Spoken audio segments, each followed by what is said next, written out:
Hello, today we are drawing Lily from Tekken in her cute jeans and corset costume, which I really love. I thought I'd just make this video to throw out some tips and just show a different way that I color and do art. So here I'm starting, I've got my construction going. I use lines and circles on the hips and the joints. Very simple way to get the construction down. This was a photo originally that I took of myself. That's what I used as reference because all the reference of Lily's battle stance was from the side and from the front. I felt that the pose and silhouette was a little bit weak, so I decided to just get up and take a photo of myself in a version of her battle stance that I thought was a little bit more appealing. So as I add the features, the eyes, nose, mouth, and the brows, I erase those construction lines that were on her face. I put those construction lines there just to situate where I'm going to place her features and where the center of her face, where her nose will be. I use the warp tool and such to, move things around and get features where I think looks the most appealing. And using the warp tool and just rotating things to just push the pose and the angle in the way that I think looks the best. Here I'm just adding her costume. I put it on a new layer just in case I want to make changes. I'm making her costume, like her belts and her jeans, a little bit chunkier than the original, just to give some interest and to stylize her just a little bit more.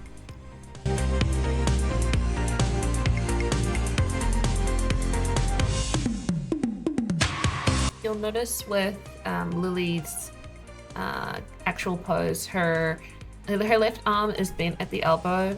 I decided to make it straight again, just to make the pose a little bit stronger, make it stand out a little bit more, things like that. It helps to get in front of a mirror and do the pose yourself if you can, and just play around to get the silhouette that you think looks more appealing.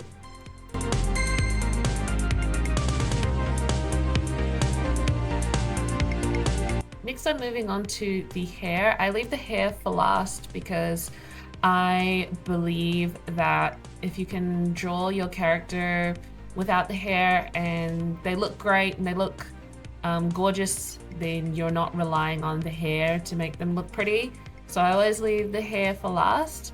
I wanted her hair to look kind of, swept up and composition-wise complement her pose, which is kind of at a leftward direction. So I wanted the hair to be swooped up to the right and fill that space there as well. I'll also just say, when I've got a character that has a blunt cut hairstyle, I don't draw the line at the bottom of the blunt cut. I leave that until I get to the coloring stage. I feel like when you put the line at the sketch stage, it can disrupt the face and make the haircut look a little bit too blunt. So I will, I'll explain when I get to the color stage what I do with the ends of the hair. Okay, so I'm pretty much happy with the sketch hair. I don't do tidy line art that often, so I'm going to move into the color. So here I just outline the entire piece with the pen tool, and I'm going to fill this in with gray just to make the whole image solid.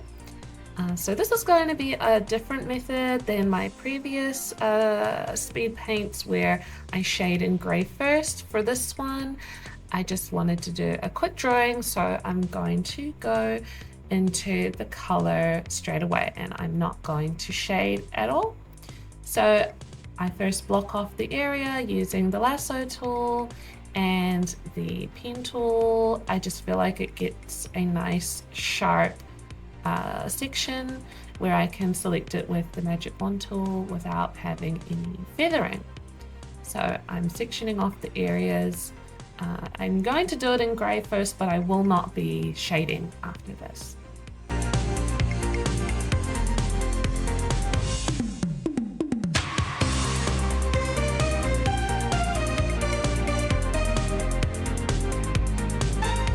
So here I'm just going in and I'm coloring in the areas. So just selecting each of the segments, and now I'm selecting the segments of the line art, the sketch, and coloring the sketch layer as well. So that's just making a selection and either using Control U to go hue and saturation and colorizing the area, or turning on, what's it called? What's it called? Oh my God. Is it turning off the opacity? I think it is. And then coloring in the area with a color. And here I am tidying up the sketch layer. So like I said, I'm not doing a clean line art layer. I'm just using a dense chalk brush to color in or tidy up the line art here, or the sketch, I should say. And I'll use like a darker color that would be useful shading to do this. So I'm not looking for anything clean and sharp, just something sort of painterly-ish. So I'm not too worried about the lines being that rough. Yeah, I redid the eyebrows there as well. I made some little adjustments to the face proportions here as well. And here I'm just tidying up the hair, and you'll see what I was talking about before with the blunt cut. I'm not putting a line at the bottom where the bluntness is. I just leave it blank, and I will refine it when I go in and start doing the color shading here as well.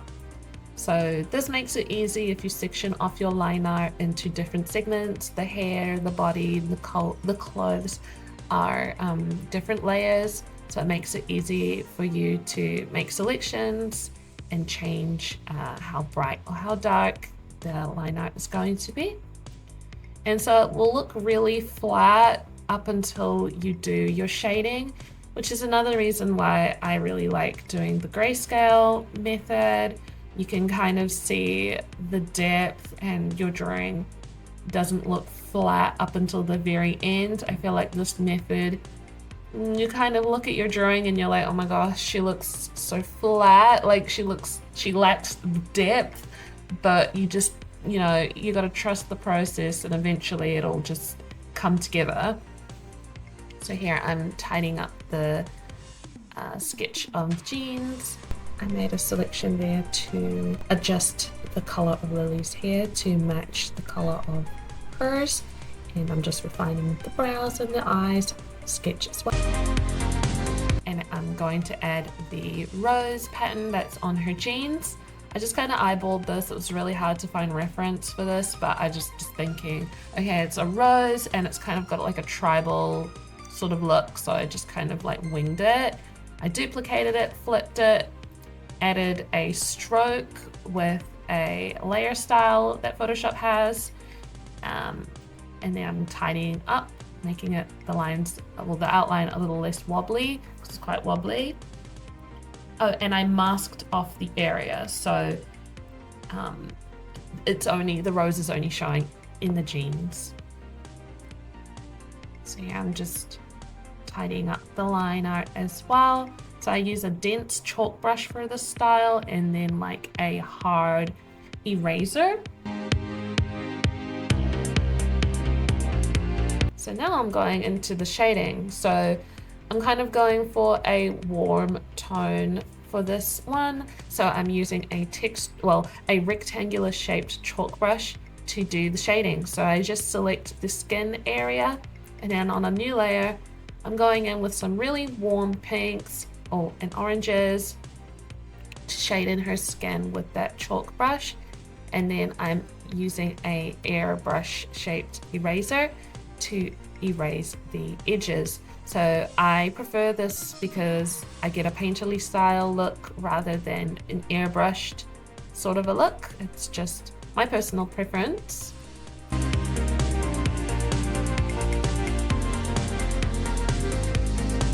I'm doing the same for the eyes and around the eyes, just giving her some depth. And again, on the clothes, this piece is actually for a really cute sticker that I'm making, so I just want it to be cute and recognizable as Lily. Here when I do the jeans, same thing.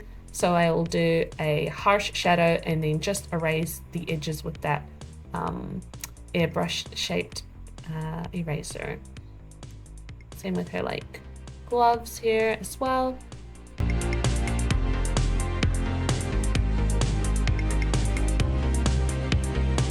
And the fluffy bits on her gloves. And onto the hair. So same method, you can see I'm going in there with that chalk brush and then erasing the edges. So you'll see with the blunt cut, the end of the hair, I just have a shadow with that rectangular chalk brush. I don't end up putting any line art there. Just gives a softer end to the hair. The hair ends softly rather than with a really harsh line. Even though she's got a blunt cut, it's not a perfect straight line.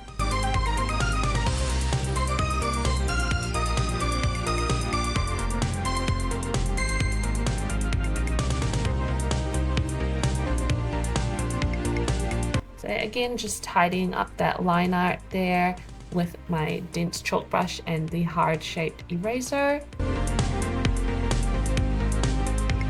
And here I'm just adding some highlights, not too much. She doesn't have a lot of reflective material on her. I'm just using that rectangular shaped chalk brush in a lighter color on certain parts of the piece. And with the hair, I don't go crazy with the highlights. I've got rectangular shaped highlights going on there. So I probably use about 1-2 brushes and another 2 erasers. So 4 brushes in total to make this. You don't need anything too fancy.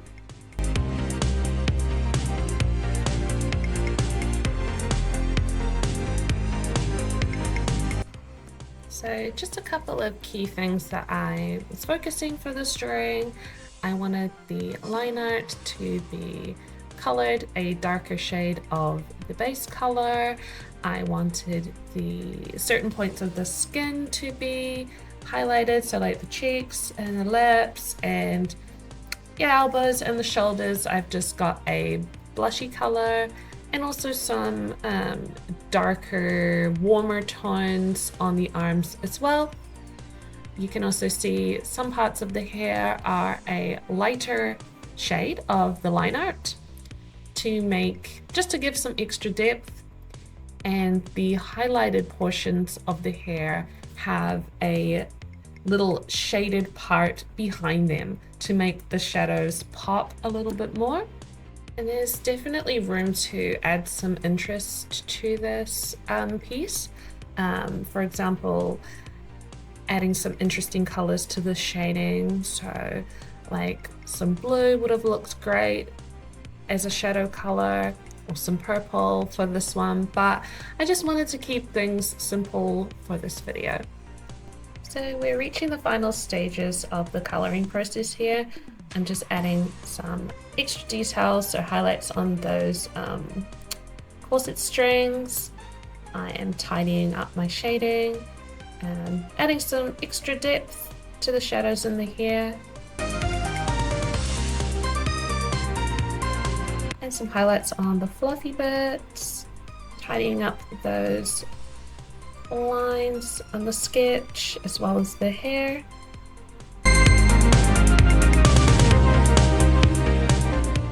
Okay, and here is the final result. What do you think? I think she's super cute. I really like this costume, and the sticker turned out super lovely. I did like a holographic thing, so really love that with the rose being holographic and stuff. So that was just a quick way to do coloring and drawing without doing the grayscale gradient map method that I do in all my other videos. Let me know what you reckon. I think a really good tip would be to have a style reference. So have a piece of art that you really like how they did the coloring, and have that be your inspiration. Have it in another window and refer back to it when you're doing your coloring, and look for different key features to the way the rendering was done. So their shadows soft? Does it look like they used a airbrush to do it? Does it look like they used a hard or chalky, more textured brush to do it? And use that to influence your own rendering style, especially if you're starting out and you have concerns with your coloring looking rough or looking wrong or looking muddy, or things like that. I would suggest using a reference. That goes for anatomy as well. For myself, I like to take photos of myself. I like to stand in front of a full-length mirror and do poses and take photos just to get some more ideas for different types of poses, especially subtle poses. I find them quite tricky. For anatomy, I also suggest looking on Pinterest, looking at models, looking at people wearing tight clothing. So you're seeing lengths of limbs, getting your proportions correct, not having the body swamped in clothing and throwing you off. I like to look at Pinterest. I like to look at swimsuit photos as well, just to know where, how the muscles are, to see, how long limbs are in relation to each other, just as a refresher. Even though I draw a lot, I'm not an expert at anatomy or anything like that. I take photos of my own hands, for example, when I'm doing a unique hand pose. And yeah, you're never going to get there if you just do it from your mind.